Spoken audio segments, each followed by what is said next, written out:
Yuddhakanda part 2 Pavan Bhat ಅವರು ನಿರ್ದೇಶನ ಮಾಡಿರೋ ಚಿತ್ರ. ಅಲ್ಲದೆ ಅಜಯ್ ರಾವ್ ಅವರ ಹೋಮ್ ಬ್ಯಾನರ್ ಅಡಿಯಲ್ಲಿ ಮಾಡಿದ ಚಿತ್ರ ಕೂಡ ಇದಾಗಿದೆ. 1989ರಲ್ಲಿ ರಿಲೀಸ್ ಆದ ರವಿಚಂದ್ರ ಅವರ ಯುದ್ಧಕಾಂಡ ಸಿನಿಮಾದ ಪ್ರೇರೇಪಣೆ ಇಟ್ಕೊಂಡು ಮಾಡಿದ ಚಿತ್ರ ಇದಾಗಿದೆ. ನಮಗೆ ಗೊತ್ತಿರೋ ಹಾಗೆ ಯುದ್ಧಕಾಂಡ ಅಂತೂ ಸಖತ್ ಹಿಟ್ ಆಗಿರುವಂಥ ಚಿತ್ರ. ಈಗ ಪಾರ್ಟ್ 2 ಹಿಟ್ ಆಗಿದೆಯಾ, ಸಿನಿಮಾದಲ್ಲಿ ಏನೆಲ್ಲ ಇದೆ, ಚಿತ್ರದ ಸ್ಟೋರಿ ಲೈನ್, ಪಾಸಿಟಿವ್ ಮತ್ತು ನೆಗೆಟಿವ್ ವಿಷಯಗಳ ಬಗ್ಗೆ ಎಲ್ಲ ನೋಡ್ಕೊಂಡು ಬರೋಣ. ವಿಡಿಯೋನ ಸ್ಕಿಪ್ ಮಾಡದೆ ನೋಡಿ. ಹಾಗೆ ವಿಡಿಯೋ ಇಷ್ಟ ಆದರೆ ಒಂದು ಲೈಕ್ ಕೊಡೋದನ್ನು ಮಾತ್ರ ಮರಿಬೇಡಿ ಸ್ನೇಹಿತರೆ. ಹಾಯ್ ಸ್ನೇಹಿತರೆ, welcome to mad movie Kannada. Ajay Rao ಅವರು ಈ ಹಿಂದೆ ಡಿಸೆಂಟ್ ಆ್ಯಂಡ್ ಲವರ್ ಬಾಯ್ ಪಾತ್ರದಲ್ಲಿ ಕಾಣಿಸಿಕೊಳ್ಳುತ್ತಿದ್ದರು. ಆದರೆ ಈ ಚಿತ್ರದಲ್ಲಿ ಅಜಯ್ ರಾವ್ ಅವರು ಒಂದೊಳ್ಳೆ ಅಡ್ವೊಕೇಟ್ ಪಾತ್ರದಲ್ಲಿ ಮಿಂಚಿದ್ದಾರೆ. ಅಜಯ್ ರಾವ್ ಅವರು ಒಂದು ಸಂದರ್ಶನದಲ್ಲಿ ನಾನು ಈ ಸಿನಿಮಾನ ರಾಷ್ಟ್ರಪತಿ ಅವರ ತನಕ ಮುಟ್ಟಿಸ್ತೀನಿ ಅಂತ ಹೇಳಿದರು. ನಾನು ಆವಾಗ ಅಷ್ಟೇನು ಸೀರಿಯಸ್ ಆಗಿ ತೊಗೊಂಡಿರಲಿಲ್ಲ. ಆದರೆ ಯುದ್ಧಕಾಂಡ ಪಾರ್ಟ್ 2 ನೋಡಿದ ಮೇಲೆ ಚಿತ್ರನ ಯಾವ ಥರ ಎಫರ್ಟ್ ಹಾಕಿ ಮಾಡಿದಾರಂದರೆ ಆಬ್ವಿಯಸ್ಲಿ ನಾವು ನಿರ್ದೇಶಕರಾದ ಪವನ್ ಭಟ್ ಅವರನ್ನು ಮೆಚ್ಚಲೇಬೇಕು. ಇದಷ್ಟೇ ಅಲ್ಲದೆ ಪವನ್ ಭಟ್ ಅವರು ಚಿತ್ರನ ಹಂತ ಹಂತವಾಗಿ ತೋರಿಸಿರೋದು ಒಂಥರ ನೋಡೋಕ್ಕೆ ಇಷ್ಟ ಆಗುತ್ತೆ. ಚಿತ್ರದಲ್ಲಿ ಭರತ್ ಒಬ್ಬ ಲಾಯರ್, ತನ್ನ ಸ್ಟಡಿನ ಕಂಪ್ಲೀಟ್ ಮಾಡಿ ಫ್ರೆಶ್ ಆಗಿ ಅಡ್ವೊಕೇಟ್ ಆಗಿ ಬಂದಿರ್ತಾನೆ. ಇನ್ನೊಂದು ಕಡೆ ಒಬ್ಬ ಶಾಮಿಲಿ ಅನ್ನೋ ಪುಟ್ಟ ಬಾಲಕಿ ಕಾಣೆಯಾಗಿರ್ತಾಳೆ. ಆ ಕೇಸು ಕೋರ್ಟಲ್ಲಿ ಬಂದಾಗ ಆ ಕೇಸ್ ಹೇಗೋ ಭರತ್ ಅವರಿಗೆ ತಿಳಿಯುತ್ತೆ.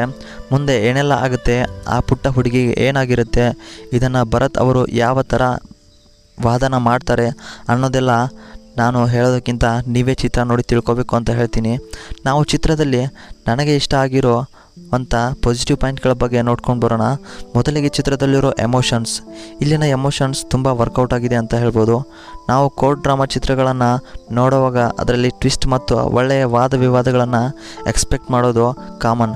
ಚಿತ್ರದಲ್ಲಿ ಇದಕ್ಕೆಲ್ಲ ಕೊರತೆ ಬರದೇ ಇರೋ ಥರ ನೋಡ್ಕೊಂಡಿದ್ದಾರೆ ಅಂತ ಹೇಳ್ಬೋದು. ಇನ್ನೊಂದು ವಿಷಯ ಅಂದರೆ ನಮ್ಮ ಕನ್ನಡದಲ್ಲಿ ಒಂದೊಳ್ಳೆ ಕೋರ್ಟ್ ರೂಮ್ ಸಿನಿಮಾಗಳು ಬೆರಳೆಣಿಕೆ ಅಷ್ಟೇ ಇವೆ. ಸೊ ಅದನ್ನು ಚೆನ್ನಾಗಿ ಮೈಂಡಲ್ಲಿ ಇಟ್ಕೊಂಡು ಈ ಚಿತ್ರ ಮಾಡಿರೋದು ಕನ್ನಡ ಇಂಡಸ್ಟ್ರಿಗೆ ಒಂದೊಳ್ಳೆ ಸೈನ್ ಅಂತ ಹೇಳ್ಬೋದು. ಚಿತ್ರದಲ್ಲಿ ಮಹಿಳೆಯರು ಮತ್ತು ಮಕ್ಕಳ ಮೇಲೆ ದೌರ್ಜನ್ಯ ಆಗಬಾರ್ದು, ಅದನ್ನು ತಡೆಗಟ್ಟಬೇಕು ಅಂತ ಹೇಳಿರೋ ಮೆಸೇಜು ಒಂದು ಒಳ್ಳೆಯ ಸಂಗತಿ ಕೂಡ ಹೌದು. ಇನ್ನು ಚಿತ್ರದಲ್ಲಿ ನಾವು ಆ್ಯಕ್ಷನ್, ಹಾಡು, ಫೈಟು, ಕಾಮಿಡಿ ಅಂತ ಅನವಶ್ಯಕವಾಗಿ ಏನನ್ನು ತೋರಿಸದೆ ಡೈರೆಕ್ಟ್ ಕತೆಗೆ ಬಂದಿರೋದ್ರಿಂದ ನಾವು ನಿರ್ದೇಶಕರ ಪವನ್ ಭಟ್ ಅವರಿಗೆ ಒಂದು ಥ್ಯಾಂಕ್ಸ್ ಹೇಳಲೇಬೇಕು.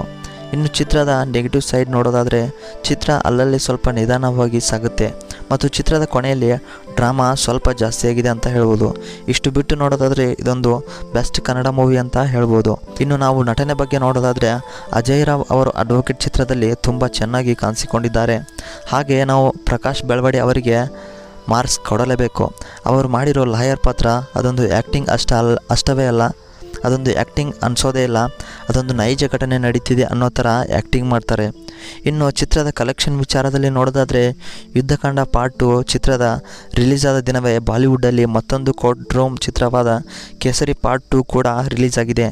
ಇವೆರಡರ ಪೈಪೋಟಿ ಮಧ್ಯ ಅಜಯ್ ರಾವ್ ಅವರ ಯುದ್ಧಕಾಂಡ ಪಾರ್ಟ್ 2 ಗೆಲ್ಲುತ್ತಾ ಅಂತ ನೋಡಬೇಕಾಗಿದೆ ಸ್ನೇಹಿತರೆ.